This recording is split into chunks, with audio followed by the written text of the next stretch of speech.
Dredd, 2012, directed by Pete Travis, who doesn't have a lot of claims to his fame, and then Alex Garland, who does have quite a bit to him, including his novel he did when he was very young, and then The Beach, which turned into a movie with DiCaprio, and then many other movies. Never Let Me Go, Sunshine, 28 Days Later, Ex Machina, Annihilation, Civil War, most famously, and he's done quite a few video games. Starring Karl Urban and Olivia Thurlby. Yeah, with some others, but Lena Headey, that is important to mention. Lena Headey, Cersei Lannister, the evil woman who's the evil woman in this one. Yeah. Came out with a $30 to $45 million budget, only made 41 worldwide, which is criminal. Alex Garland, I didn't know that. So the writer wrote The Beach, which was made into a movie, but he also works on video games. Can you? So we did Ex Machina. I'm sure maybe we talked about this on that podcast. I can't remember. What video games did he work on? The Devil May Cry series, Enslaved, Odyssey of the West. This is a little bit confusing. I literally just finished this movie 10 minutes ago, right before I called you. I broke it up into 3 nights because I bought the Blu-ray. I'm back on a Blu-ray kick, which I like. But I'm watching these movies when I get home, usually around 5 in the morning, and that's tough to do an hour and a half, 2 hours.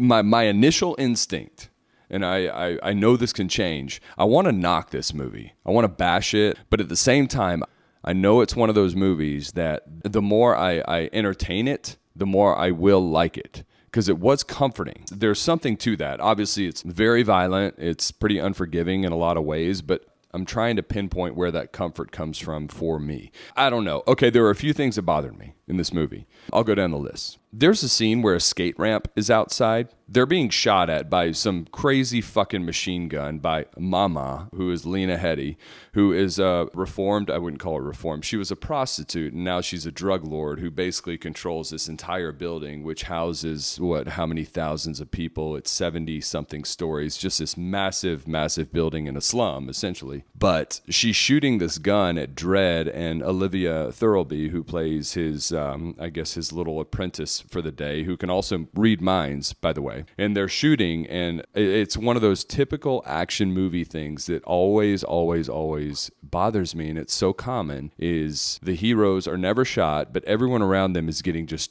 shredded by all these bullets, and not one, not even a fucking graze. Dredd shoots the other side of the wall. Who knows what story they're on? Maybe 50th, 60th. They're way up high. They jump out of the building because he blows a hole in it to get away from the bullets. The prostitute is shooting at him. And they jump on some skate ramp. It's just there. And there are kids out there skateboarding, and somehow he gets back inside. But they do a really quick wide shot. And what do you know what the purpose of this is, and why it even exists, why it's there? So it's funny you say that. This movie, which I'm going to disagree on a lot of the lack of reality, I think it's one of the most realistic action movies in a while. I'm not going to go piece by piece. Because I rewatched it, and I finished it about an hour ago. I probably watched it maybe 15 or 16 times. Right. That scene is the only one that bothers me, but then I still, because I'm critiquing it all the time from military tactics, right? So first of all, what he would have done there is a low crawl, which he does a couple times. He should have been on the floor, and then it's actually called a high crawl, and then using his hands to kind of baby step across. It's hard to think about the architecture of it. They're firing the Gatling gun, which is, I don't know, probably 50 caliber round or something like that, which would absolutely pierce through concrete, right? But there's multiple levels of concrete, right? It's not like the other side has one apartment. There's apartment after apartment after apartment. So that's multiple walls, right? And so what he's doing in the first scene is he's trying to get, first of all, from left to right and then out, but he can't run in a linear pattern because they'll just target him. So he's trying to zigzag, and he's keeping low, but he's trying to get farther and farther back behind the layers of walls, but they keep on focus firing through them. In normal land, he would have been fine after the second wall, but they start focus firing, right, where they see where he's at. And so he sees at the outside of the building, there's that crack in the wall. He uses high explosive rounds. He blows it up. And then there's a ledge, and that ledge is like a skate park, apparently. Or not a skate park, it's like a skate ramp.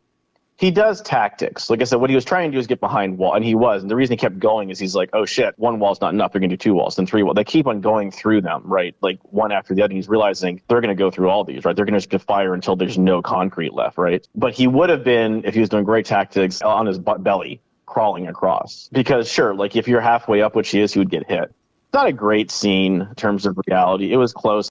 If I were the director, what would I do? I wouldn't change his going layers back, then realizing, oh, crap, they're going to keep shooting, right?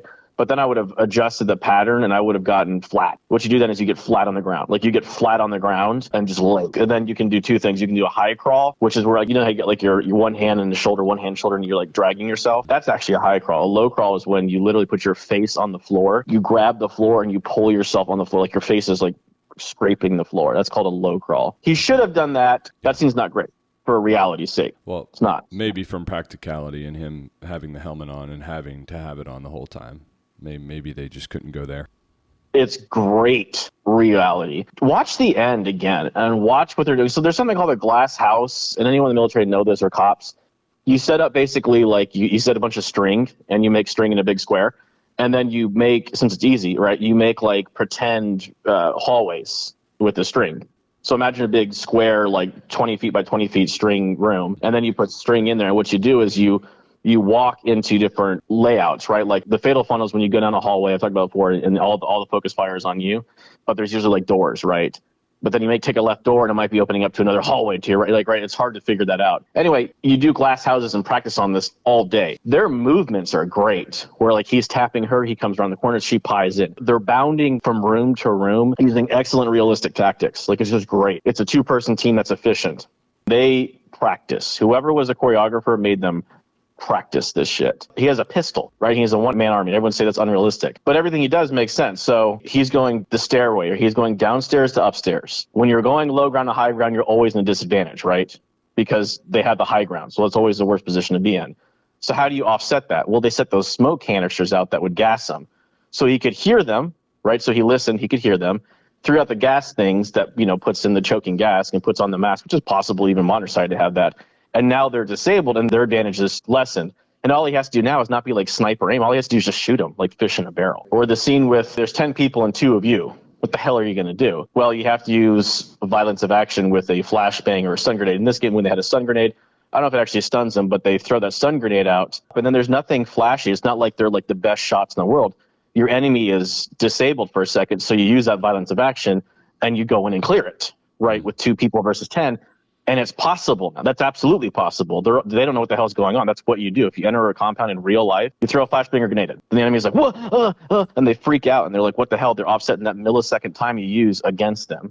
There was nothing futuristic about it. It was just urban warfare. No, I would say the most futuristic thing was when he does get shot. He's on the other side of the wall. It bothered me a little bit when he says wait and the other guy waits. Why the fuck? Come on. But the way he heals his wound is fucking awesome. Really, really cool. He's obviously done it before. This is old hat to him, but he opens it, puts some sort of sealant over it, does a little grimace on his face, and then just staples it, and the staples close. That was fucking cool. It was clever.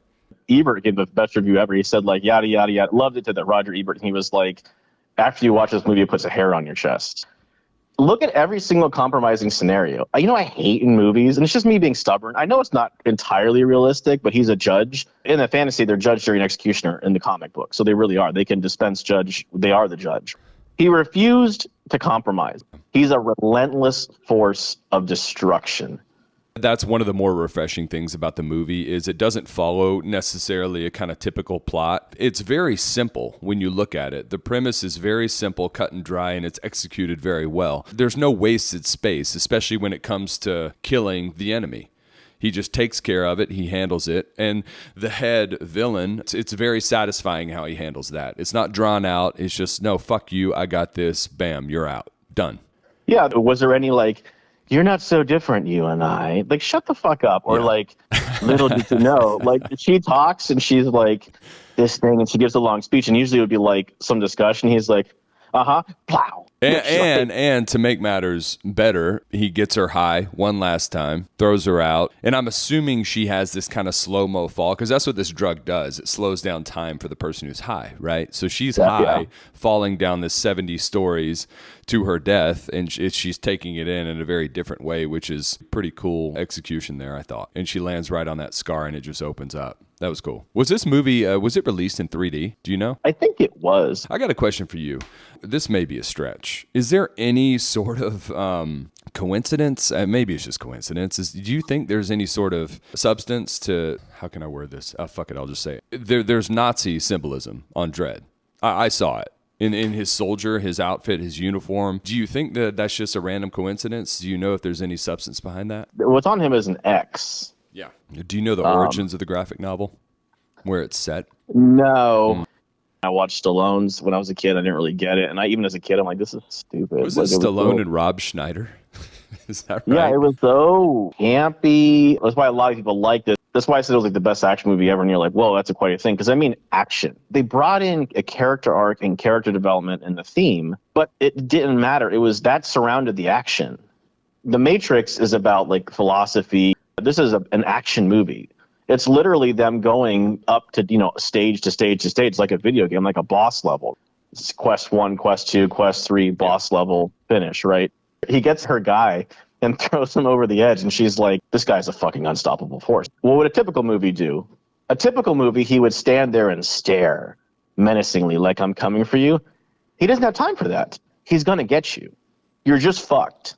There's no need for all that, like, drama. Yeah. So he throws him over the edge and he walks away because he doesn't have to say shit. He's coming for you. He did his job. He's RoboCop without the robot. And he's the hero because he's incorruptible. He can't be corrupted. He can't be swayed. There's no give in this guy. It's kind of obvious, but I missed it. You remember when the girl gives him her shield, ostensibly, quitting? Did she quit? I'm sure she's gone. She may be back. That's that perfect element at the end. You don't really know. That's their cliffhanger. Potential sequel. I think it was the fourth watch. She gives him the badge, then walks away, seemingly quitting. Then the next scene, she's putting her helmet on, and she gets, just like the movie opens up with him, she gets her helmet on, and she drives away in the motorcycle because she did stay. What? How did I miss that? It took me like the third or fourth watch. I was like, wait, I thought, oh, shit, that's her. Was this post-credits or mid-credit? Or at the end? It's right after it. Shit. Right after it, she puts a helmet on, she gets on a motorcycle, and she drives away. And it's a complete woman's body. I like that you bring that up because I think as humans, if we go through experiences like this, whether they're traumatic or not, it's going to change you and affect you. And you can't just walk away from that. It's got to have an allure to it. And maybe an addictiveness, like you want to be in this world now. You know what I mean? Yeah, I agree. There's a lot of great things, again, like the strong female lead. At no point in time does she ever overpower some dude, right? She uses the resources given to her because she's a woman, which means she's not physically stronger, but they gave her a superpower, which is the way you do it with a woman if you want to be in the battlefield of men. She needs a way to get even. And the way she gets even is both her mental, right, her brain. So he's physically, a specimen. She's mentally a specimen. So that's what she uses to offset her lack of physical acumen. In addition, there's never a point where she's going hand to hand with a dude who's like choke slamming her and she somehow can take 6 of them, right? Yeah. At any point in time, because that's not what happened. They'd choke slam her once and she'd probably die. Yeah, it's true to form. And it's a great balance between these two characters. And essentially, really, she has the only character arc. So she's kind of the lead in this.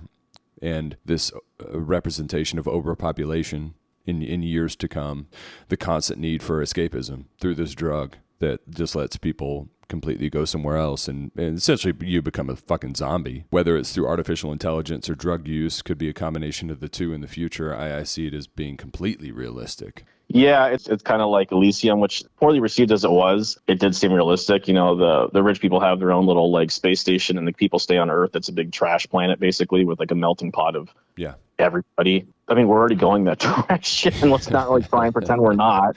Do you think Karl Urban's performance would have been better had he not been scowling the entire time? So I'm guessing that bothered you? I'm trying to think about it, right? You've got obviously very little to work with. The camera only sees your mouth.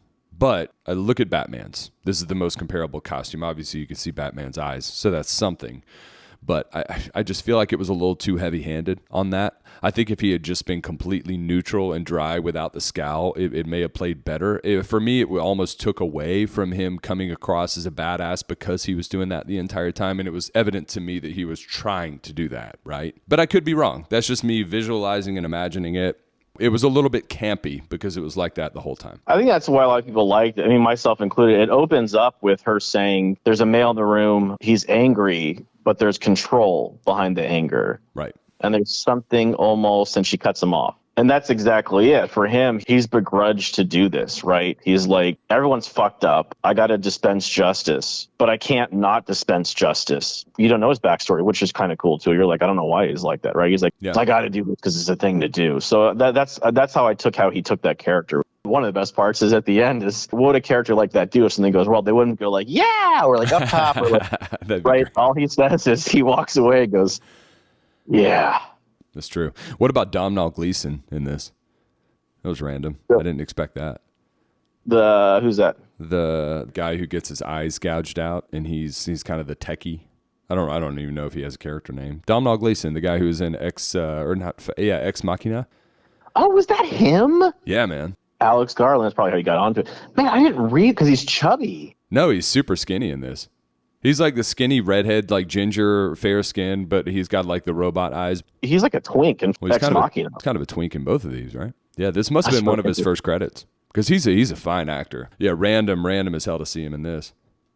I didn't know that's so crazy. I love when you see it and you're like, oh. Yeah, pay attention next time. It's cool. I love the fucking the other Dredd or the other, I guess, judge when he's like choke on this and then he fucking collapses his throat. Oh, dude, that was amazing. I love that because you're like, oh, he's gonna blow his head off. He's gonna do no. He fucking punches his throat in, and can you imagine how painful that would be? And just the visual of that was sick. I'm glad you brought that up. That was one of my favorite. I think that might have been my favorite death scene in the whole movie. Just the way that was handled. And then the girl, I get the other one too. She's like, I see her first, I get the drop, and then she reads her mind. She's like, and just like smokes it. Beautiful. Yeah, what a superpower to have if you're in that situation, just to be able to read what someone's thinking. Say, no, fuck you. You're out. Let's rate this and call it a day on that. Do you want to lead it off? Yeah, and we still don't have our ratings all the way figured out. I think we do 0 to 3, right, or whatever. So think of it as a star system, right? Right, 0 stars to 3 stars, and you can obviously do it in increments and halves, and there we go. So you said 3, you should own this movie. There it is. You can kind of fill in the blanks down below, right? Yeah, it's a 2.5 stars from me. I'm going to. It's super entertaining and watchable. I like the fact that it didn't try to bullshit you, and clearly the filmmakers were out to make a fun movie, and I think they succeeded. So could be better on a second, third watch.